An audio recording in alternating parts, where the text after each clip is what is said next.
Ano yung oposisyon ngayon? Alam mo, maraming nagsasabi na mahina ang oposisyon. No? Kung pagbabasihan natin yung kung ano lang ang facts, mahina. Kasi 2019, talagang na-decimate sila. No? 2022, ang laking talo nung tumatay yung oposisyon sana. No? Si former Vice President Leni Robredo. And these events in itself tell you na talagang hindi lang mahina bukang talagang nawala ba? Oo, ganun ang tingin ko kailangang I'm sure they're doing it right now, no? Consolidate ang opposition. They have to tackle how come this happened and what is the strategy to move forward. Ang sense ko dapat merong mga bagong mukha. Young people, no? Who understand the milieu of social media, who are techno-savvy, who have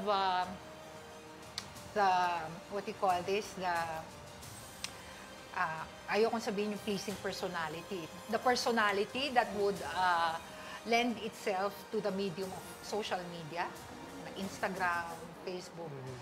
Because the politics have changed, no? Mainly because of social media.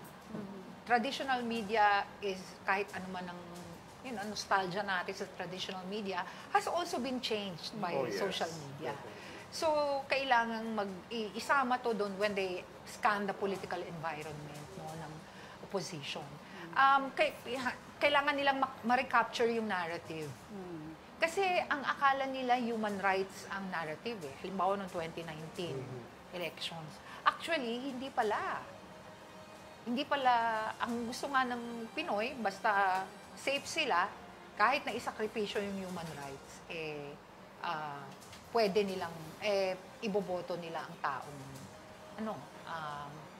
magpapangako sila ng ganito. Tingnan mo kung sinong nanalo ng senador na number 1, si Robin Padilla, na yung macho at saka diretso sa tao. Tapos si Tulfo, di ba? Sino mag-aakalang mananalo? Kasi yung brand ni Tulfo, talagang action agad. And to a certain extent, yung ganun, ang laki ng impluensya ni Duterte.